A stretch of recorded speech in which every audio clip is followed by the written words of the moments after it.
Hello and welcome to another Nerding Out with That Nerdy Catholic. I'm Seth Payne. Cesar and I are still on our break, but we have another unreleased episode to share with you. A few years ago, I was able to sit down with Holly Ordway and talk to her about Tolkien and the role that his faith played in his literature, especially in The Lord of the Rings and in The Hobbit. Holly Ordway's latest book is called Tolkien's Faith, A Spiritual Biography. Link to purchase it will be in the description below. I started reading it last week, and I'm a couple of chapters in, and so far it is a really interesting book looking at Tolkien's faith, where it comes from. I'm learning right now about the faith of his parents, especially his mother, in raising him. And so I highly encourage you to check that book out. But Holly has written a number of books on Tolkien, and so that is the focus of our conversation today. And I hope you enjoy it. 3, 2, 1.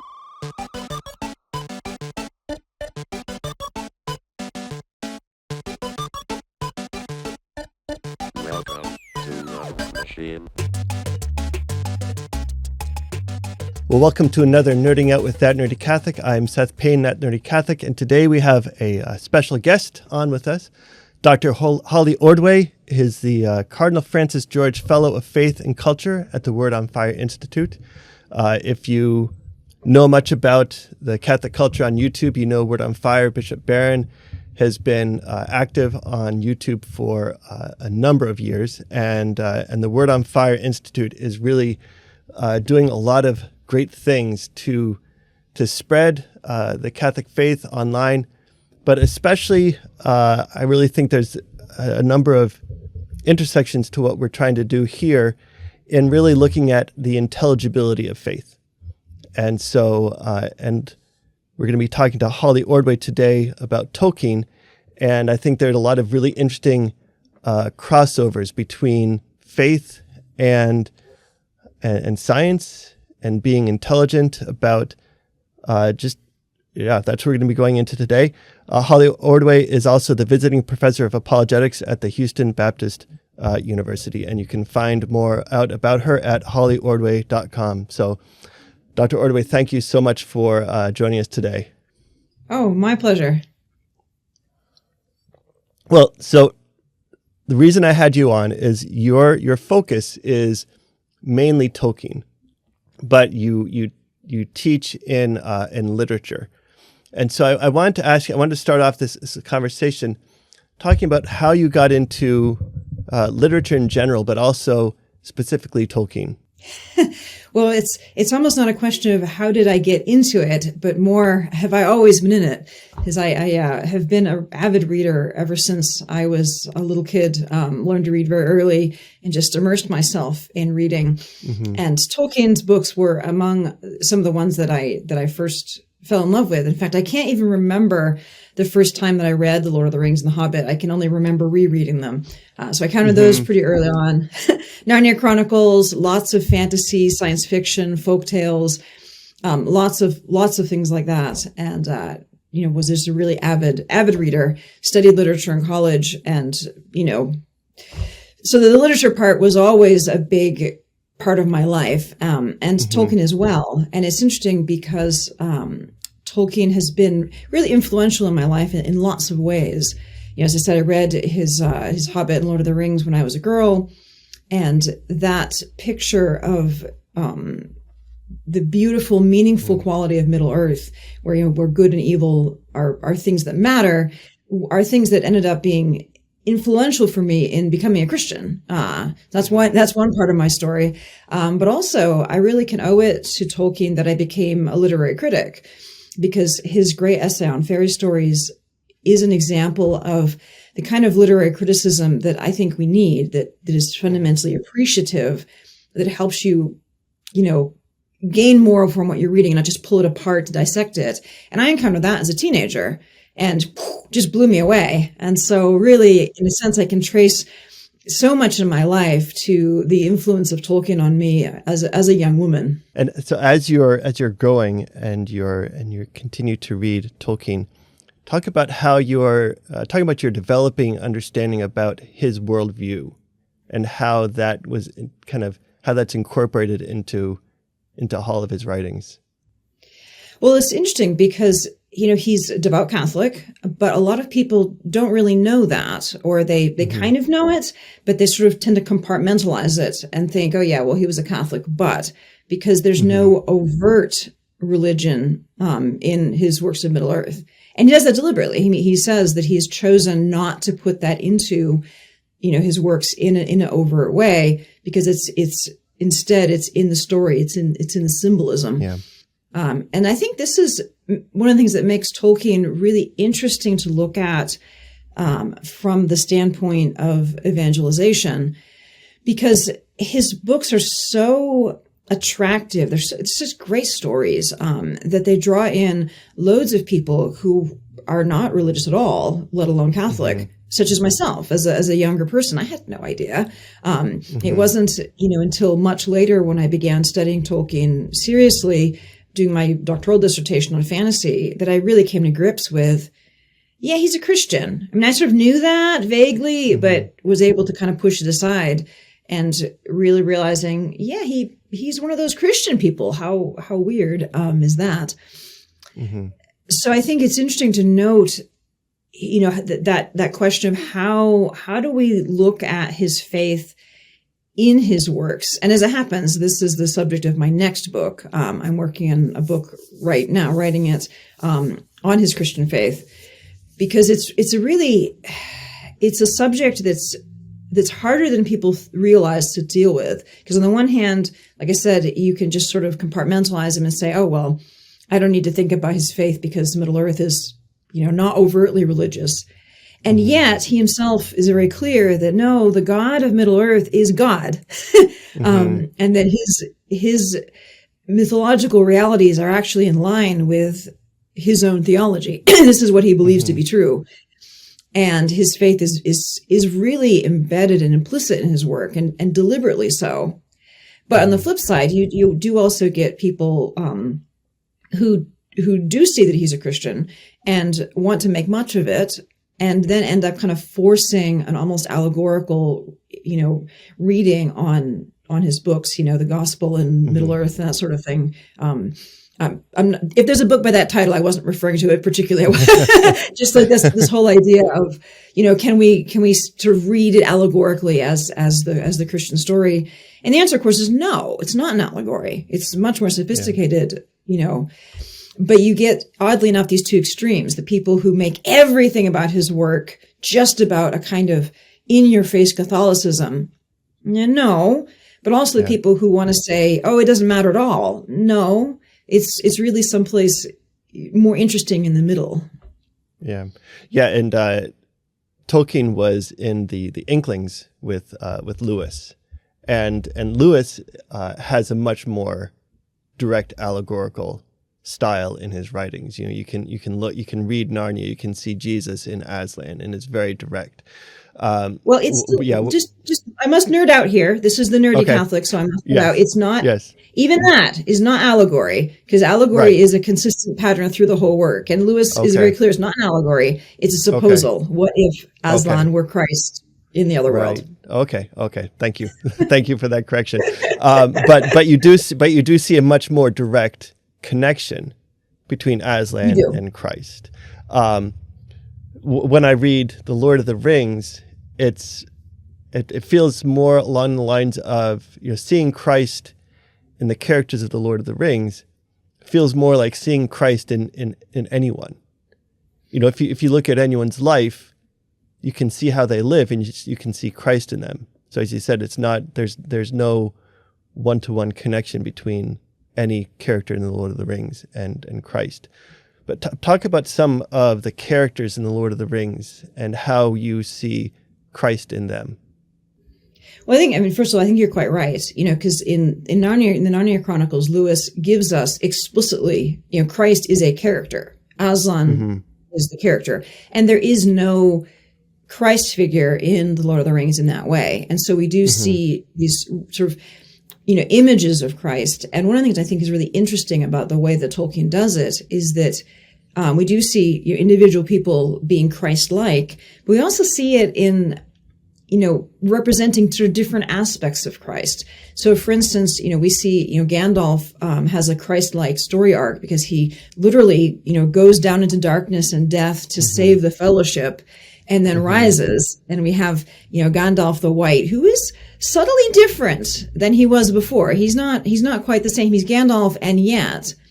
So that's a sort of resurrected Christ image. And then Aragorn is a figure really of Christ the King, because we have the hidden, the despised king who has to come and come back to his rightful throne, which has been held by a steward, and he is the one who brings justice, and he is the one who brings healing. And that is again a Christ-like characteristic, the king who is also the healer. So in Aragorn we see a Christ figure.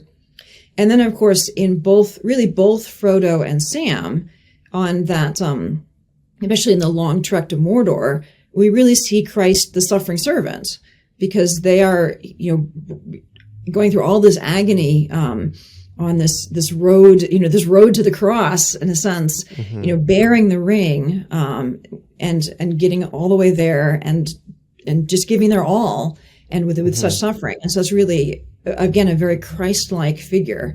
And again, both Frodo and Sam, it's not just a one-to-one correspondence. And of course, Frodo is the one who's carrying the ring, but then Sam is the one who at the end carries Frodo. So it's a very rich and nuanced image that we see. One of the things I appreciate about seeing Tolkien's view of Christ, of Christianity, and even Catholicism in The Lord of the Rings is that you see, for me, I get a very, very much deeper view of Christianity.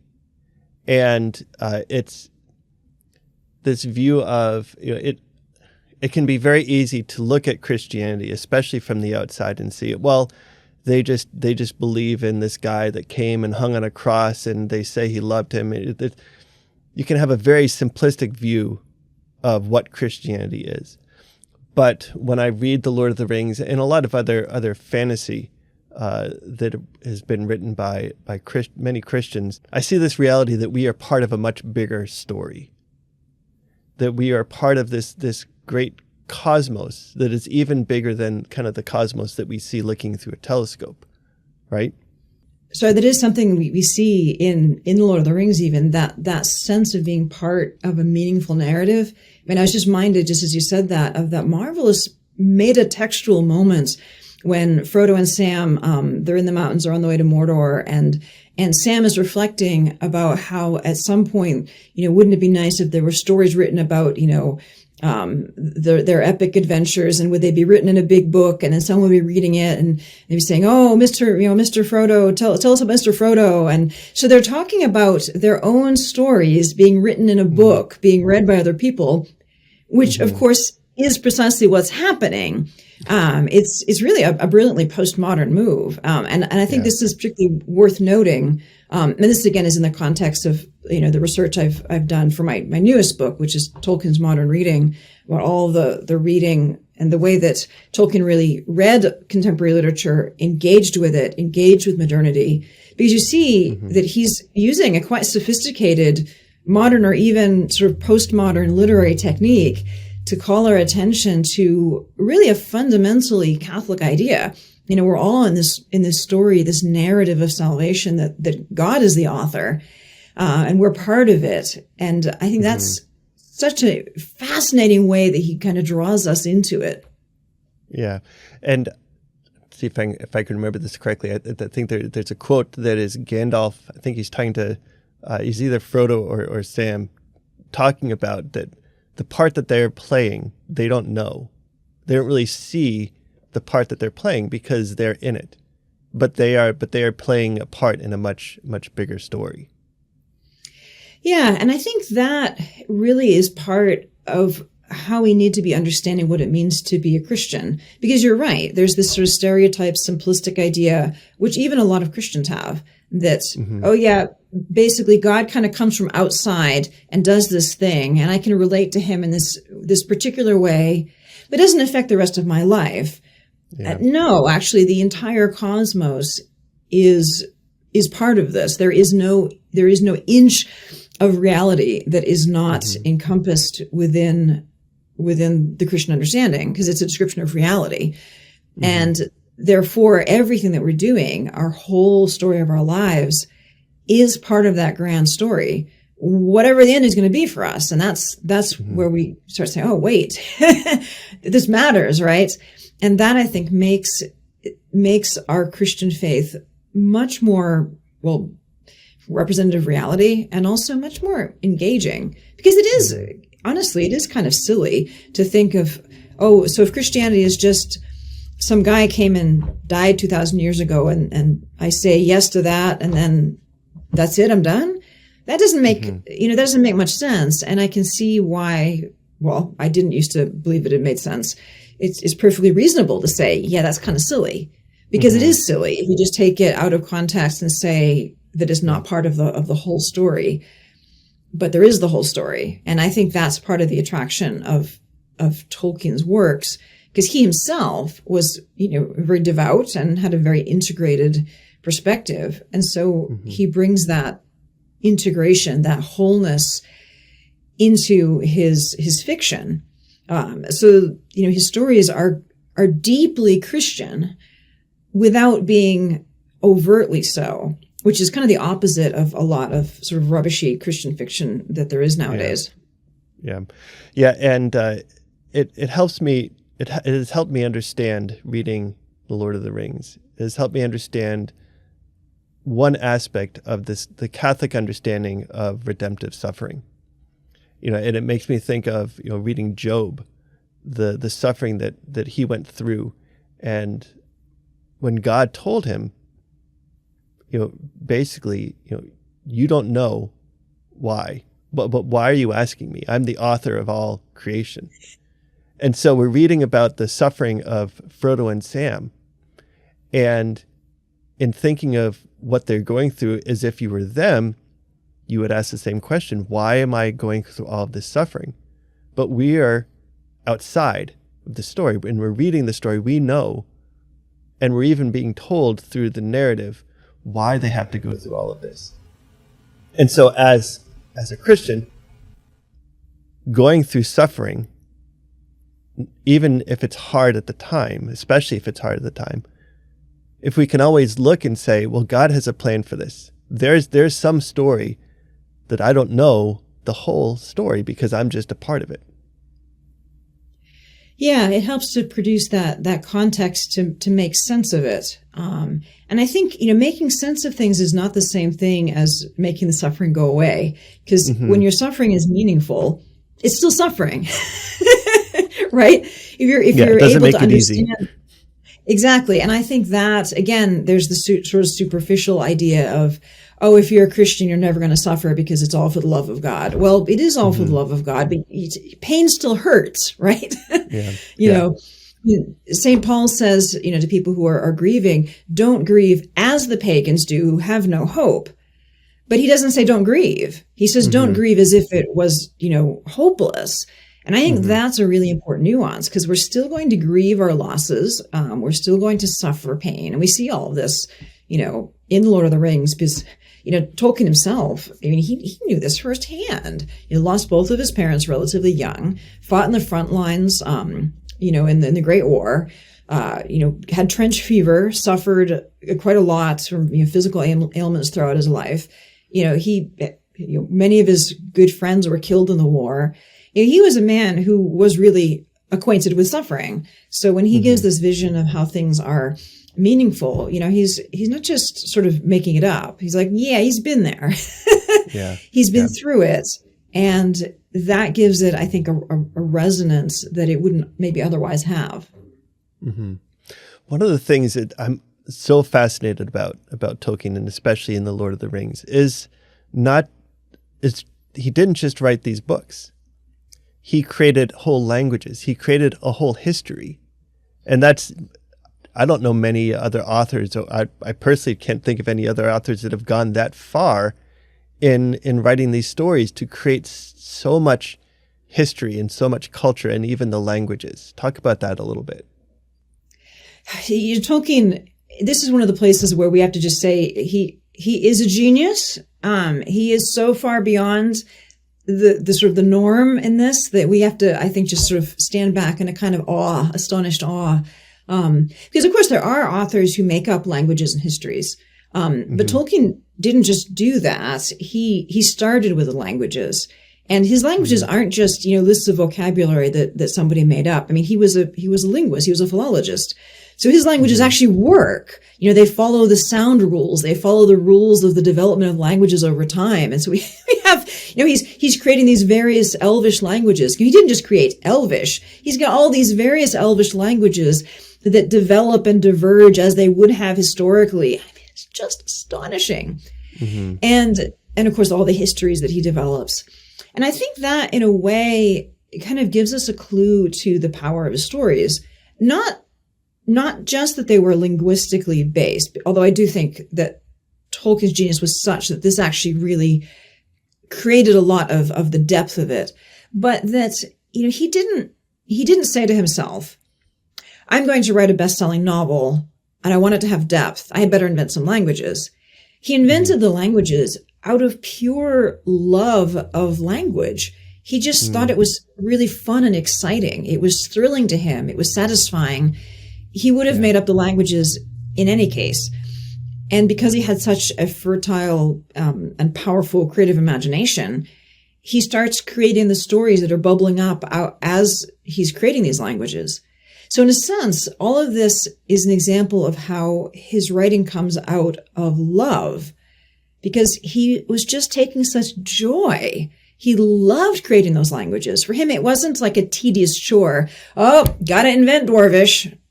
Okay, better buckle down to it. He was excited about it. And I think that love of what he was doing comes through implicitly. I think that fundamentally is why the languages are so important to Middle-earth. Not just because of the way they contribute to the depth of it, but because his whole legendarium is just something, he just loved every inch of it. And I think that can't help but bring something vital to his work. Yeah. So you teach Tolkien, right? In literature?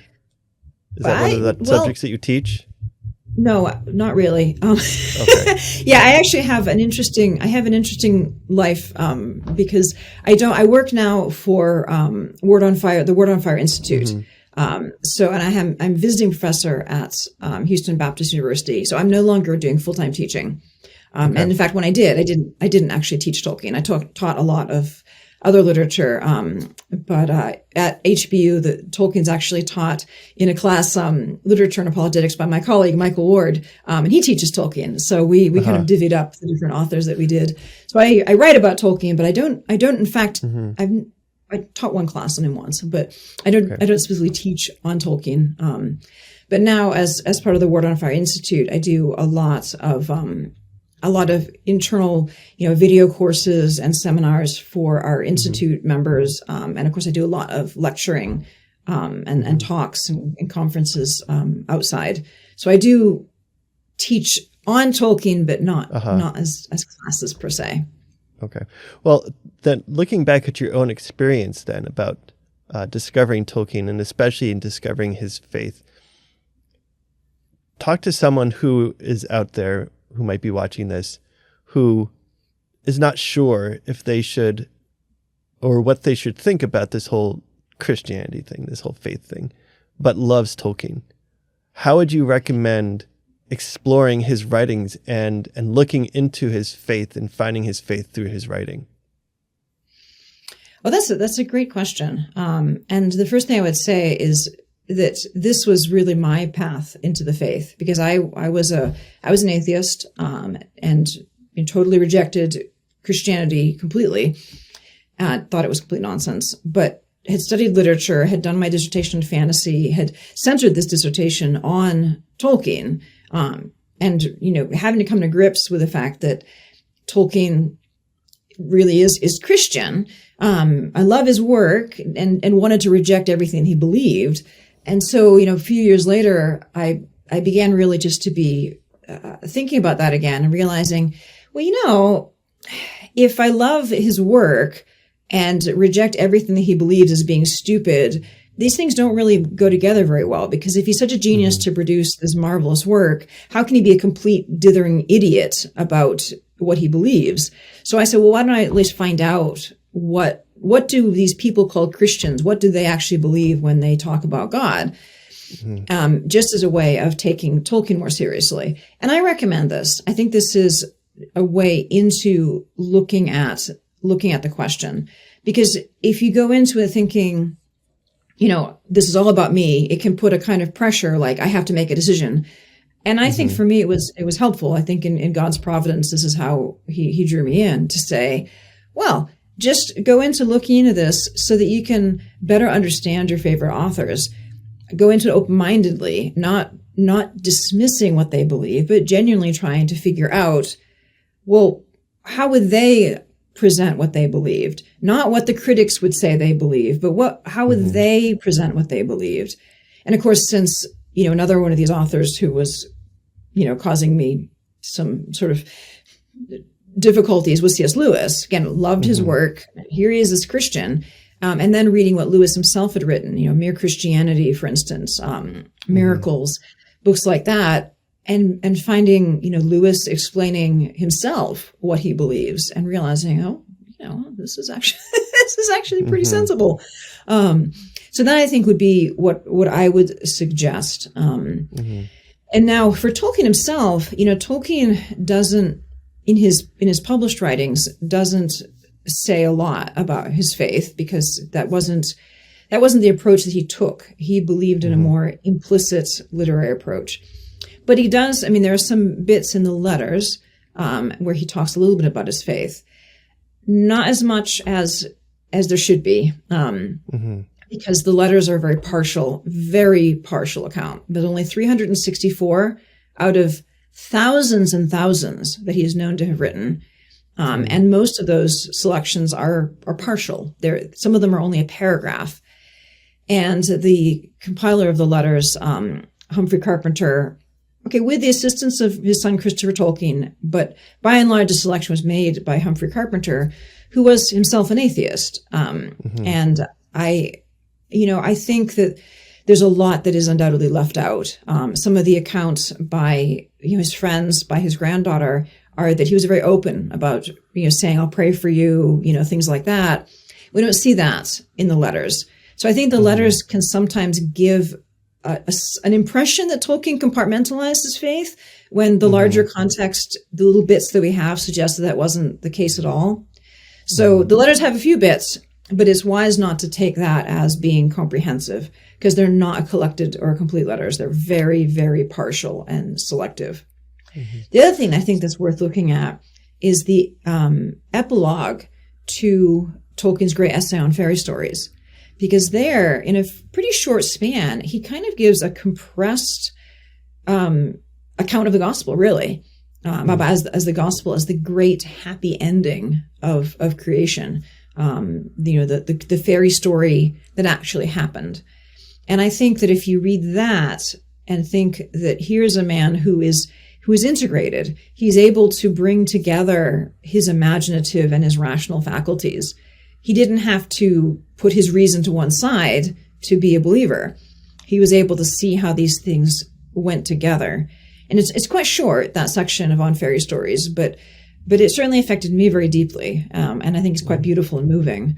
And it's worth reading, and I think kind of meditating on, because I think that gives us a pretty good glimpse of how Tolkien viewed his own faith. And it's, like I said, quite powerful. So is that the kind of thing that you're going to be covering in this book that you're working on?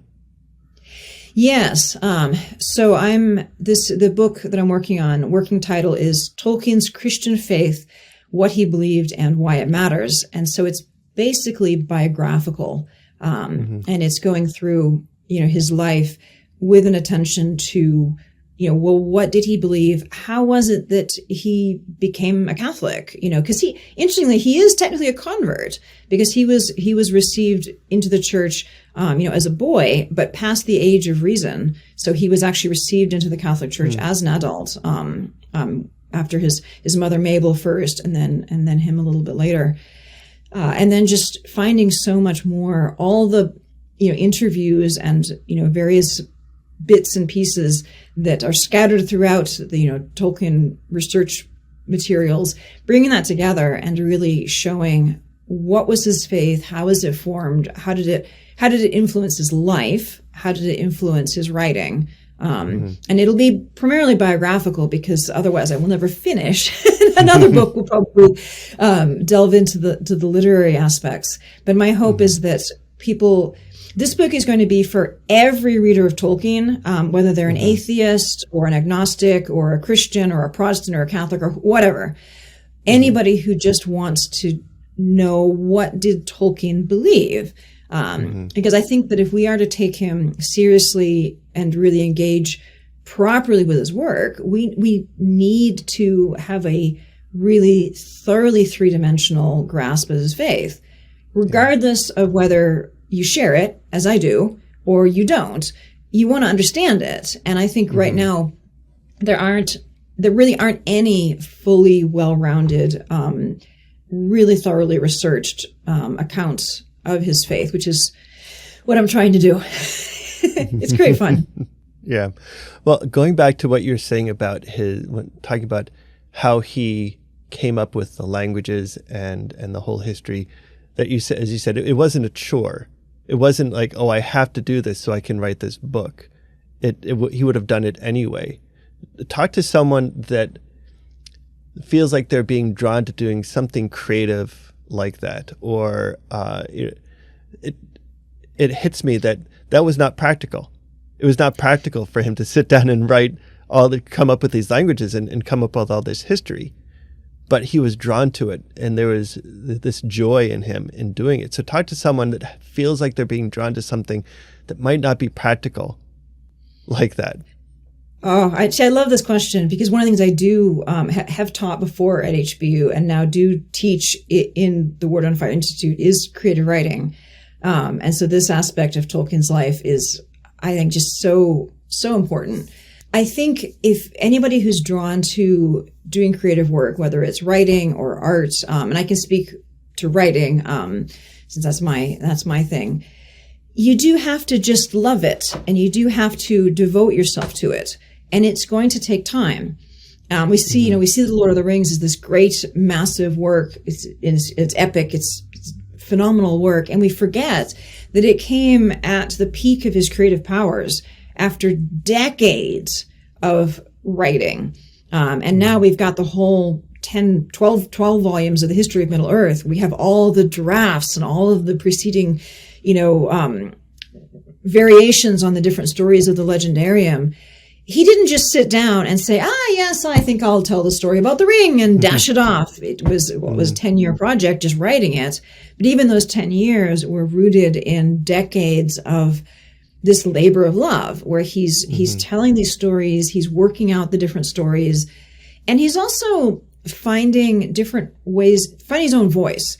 And one of the most interesting things about his voice that I discovered in writing Tolkien's Modern Reading is that when he was a young man, writing the very first versions of what would be the story of the fall of Gondolin, which we eventually do find in the Silmarillion as published, he's very deeply influenced by the prose style of an author called William Morris, who is super archaic. He's a 19th century fantasy writer who is just everything you can picture about fake medieval is William Morris. And it's got a certain charm, but it hasn't really aged all that well. It's not something that is particularly gripping. It's very mannered. It's very highly artificial. And Tolkien's initial writing, he says actually in some of his letters that he's deliberately writing these pieces modeled after Morris. So he gets the idea from Morris. His imagination is fired up by Morris. And so he takes it, he runs with it, and he even uses a lot of Morris's very archaizing style. And you see this very distinctively in the first versions of The Fall of Gondolin. But then he grows out of it. He continues to write. He continues to work. And gradually, by the time we get to The Lord of the Rings, he has shifted into a much different style where he does use the occasional archaic touch, but he doesn't do it like Morris is like archaic on full volume the whole time. He's turned up to 10 the whole time. It's one steady tone.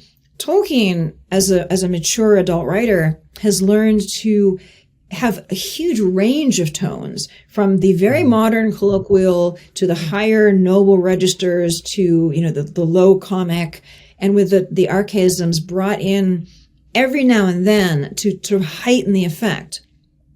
And I think sometimes people who don't like The Lord of the Rings will glom onto one of the bits of archaic phrasing and say, "Oh, see."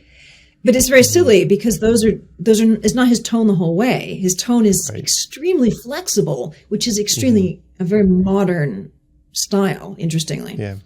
Well, I think and that he uses tells different and he uses different tones for all the different races. So you can see and that the elves are long lived because of the language that they use.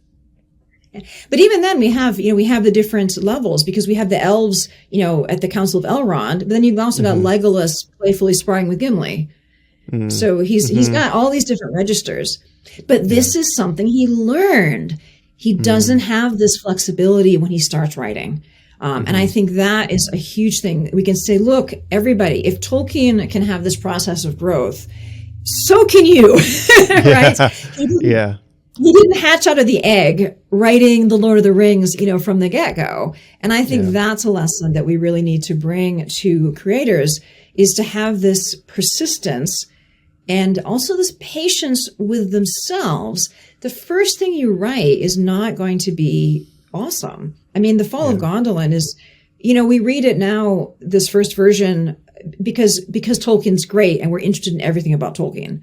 But by itself, if that was the only thing he wrote, it would be forgotten, because it's a sort of interesting piece, but not that great, all things considered.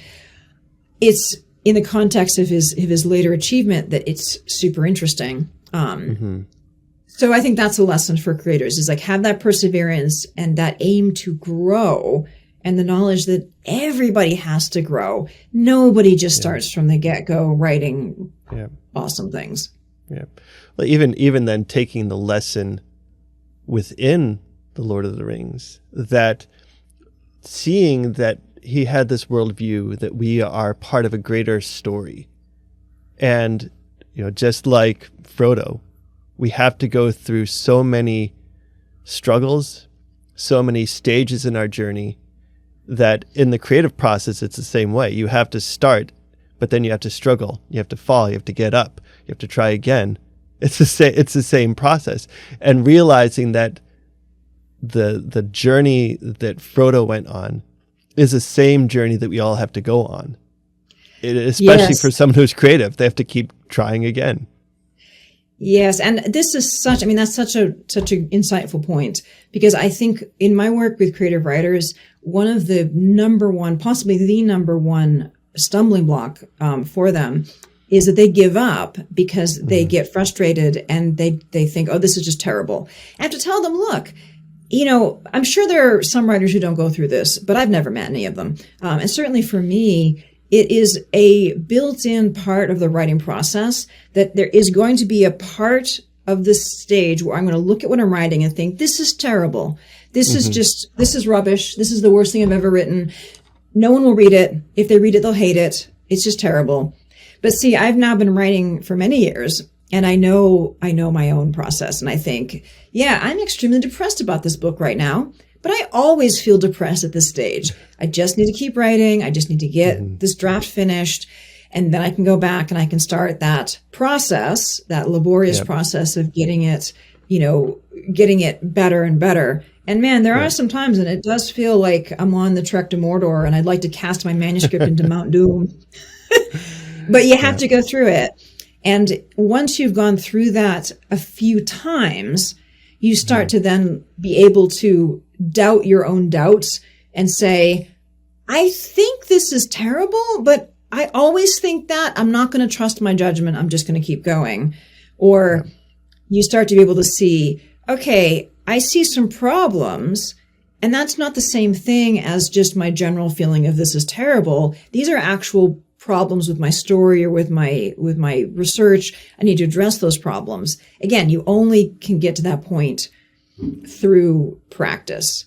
But there's another aspect of your analogy that I think is really interesting, which is that as writers, we need a fellowship. Frodo does not get all that way by himself. Now, this is actually a really great analogy because, sure, he's the only one who carries the ring, okay? And ultimately, all of us writers, we are the ones that have to put the words on the page. It is, in the end, what I have to do. But we need a fellowship. We need to be writing in a community. And that's something, again, that I try to bring into my teaching, into my work at the Wood on Fire Institute, to create communities of writers that can be like the Inklings, that can give feedback, that can be an interested audience. I mean, just having somebody who is interested in seeing you finish it is a huge motivation.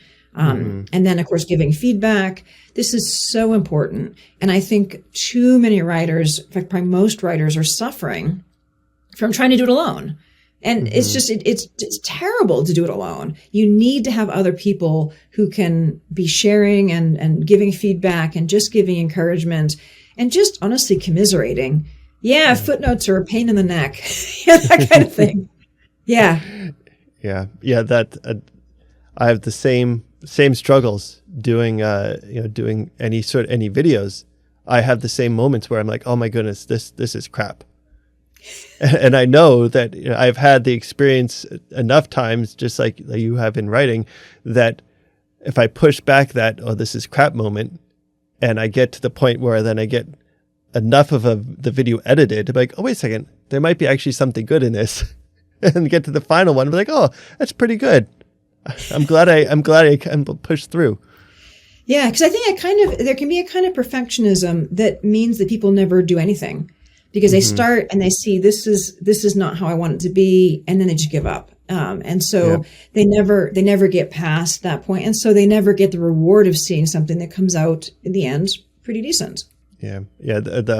A saying that I have gone back to many times and tried to live by, and I've heard a number of different versions of this, but the way I always say it to myself is, the perfect is the enemy of the good. Yes. If you're trying to be perfect, then you're not going to put anything out, and you're not going to be good. Yep. Yeah, I hear you, because that is something that I have to remind myself of as well. Another way of putting it is nothing is ever perfect. It's just finished. Yes. Yep.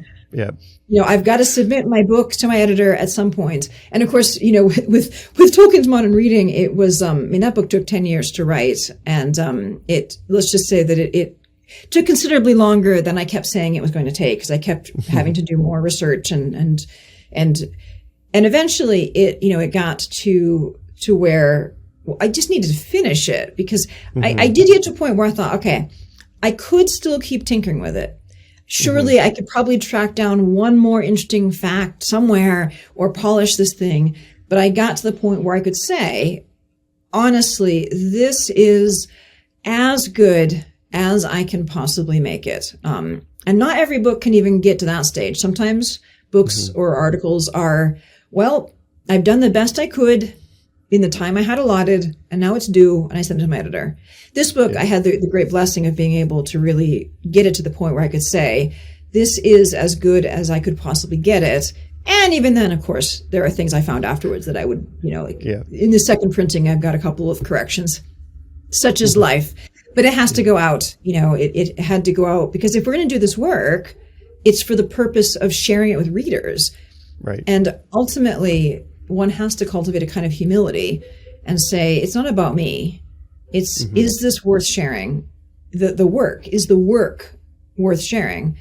If it's not, why am I doing it? But if it is, it's not about me. And I need to get it out there for the readers. And they may like it, they may not, they may find it useful, they may not. You hope and pray it's helpful. You do what you can to help people connect with it.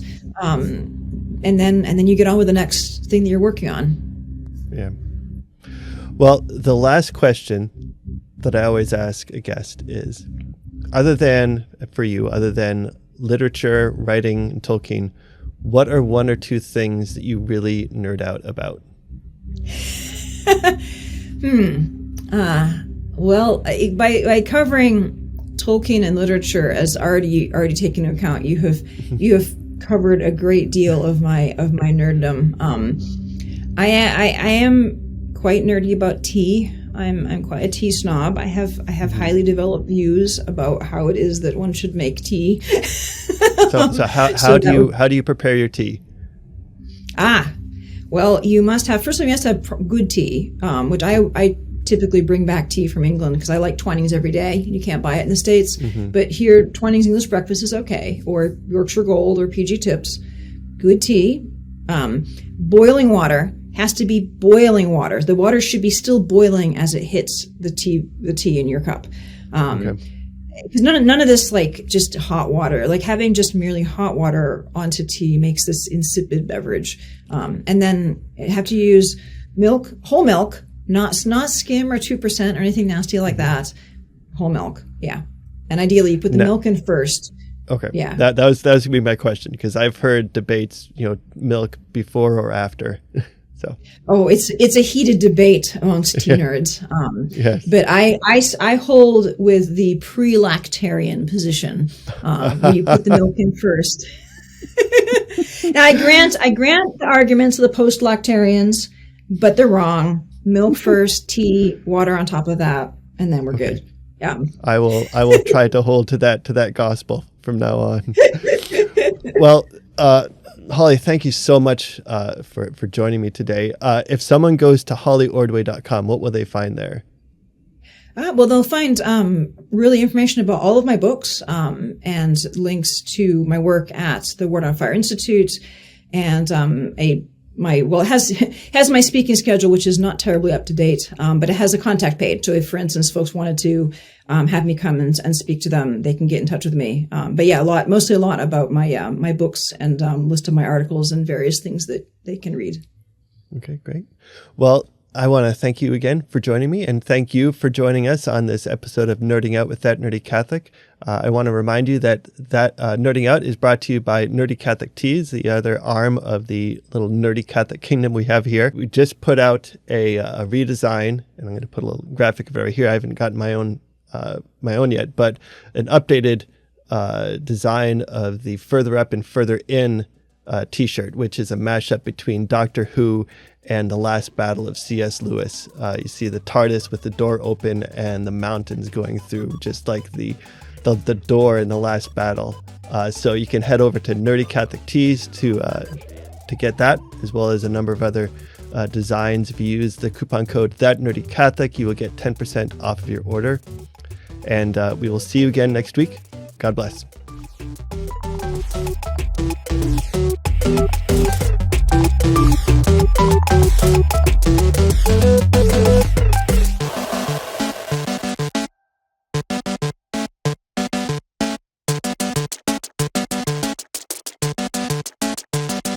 System shut down.